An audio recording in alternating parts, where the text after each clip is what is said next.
He's got the cheek to tell us that he doesn't feel safe in London. Yeah, let that sink in. Can you believe this? The Mayor of London, surrounded by bodyguards, armoured vehicles and round-the-clock security, says he doesn't feel safe in the city. If he's scared, where does that leave the rest of us, the ordinary Londoners? And while that's happening, something big is brewing in politics that you need to know about. Reform UK is making waves, promising a shake-up like we've never seen. But can they really deliver? And, more importantly, what's really driving their momentum? Stick with me until the end as we uncover the full picture, and I'll reveal something that might just surprise you. Before we dive in, I've got a quick favor to ask. Did you know over 98% of people watch these videos without subscribing? So why not hit that subscribe button now? Give this video a like and ring the bell so you don't miss more like this. It costs you nothing, but helps us massively. Done it? Brilliant, thank you so much. Now, let's get into it. Listen to me. Sorry, can you sit down? The mayor's finishing his answer. Certainly anti-ULEZ protesters have swastikas on their caravan. That is an absolute lie and we can prove it. Yes. I'm willing to pay 195 in the afterwork. If anybody disagrees with you, you slander us. It's in the afterwork. Lie. Where is the truth? Speaking the truth is a citizen right. No. And you should speak the truth. You've been lying about the duty fall. You've been lying about the duty fall in court. And you accuse them of they were peaceful protesters. And you accuse them they were. Can I get my bag? Okay, no, you get my bag. You don't want to listen.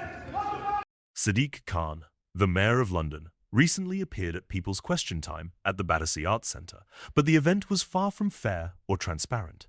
Critics were silenced, dissenting voices were removed, and it appeared that nearly every question came from a strategically placed Labour supporter.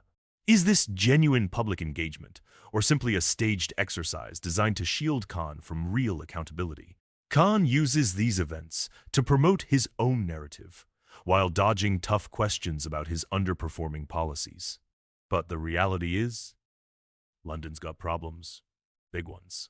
Let's start with crime. The numbers speak for themselves. Knife attacks, robberies, violent crimes.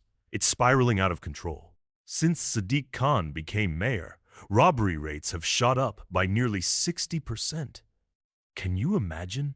Meanwhile, cuts to policing budgets and this soft-on-crime approach are leaving people feeling abandoned. Doesn't it make you wonder, where's the leadership when we need it most? We don't have strong leadership in the country. We don't have strong leadership in London. What's happening to this country? Sadiq Khan, what did you think when you heard that this awful mayor was going to be honoured? So we got a situation where there's been a reticence and a reluctance to do proper full-on stop and search. We've got issues up and down the line with knife crime, with all sorts of assaults. We've got a two-tier policing system that we've seen where some people get arrested now and imprisoned for posts. And yet at the same time, the Met Police have been letting many people off certain types of behaviour out in the streets.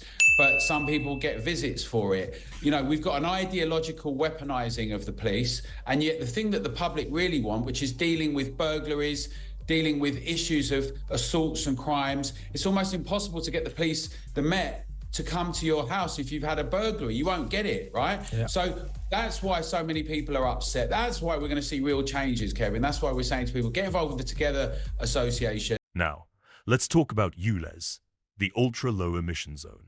Sounds like a noble idea, doesn't it? Cleaning up London's air, tackling pollution. But if you're a working-class Londoner with an older car and no means to upgrade, it feels more like a stealth tax.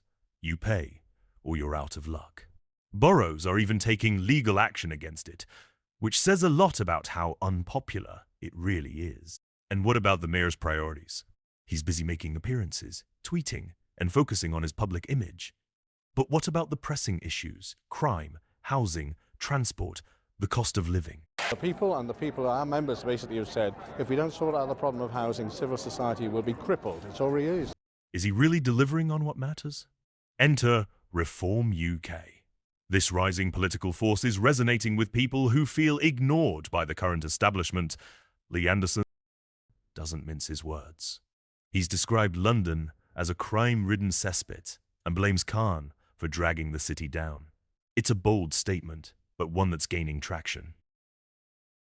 I like to think of it as constructive criticism. In my opinion, he has given our capital city away and he should be thoroughly ashamed of him. Their pitch is simple. Common sense solutions to big problems. Crime, housing, transport, they're promising to tackle it all. But can they really deliver? That's the big question. Here's the thing. London is at a crossroads. On one hand, we've got an administration that's lost the trust of many. On the other, a new movement promising change. But will that change be the answer we're looking for? Or just more of the same?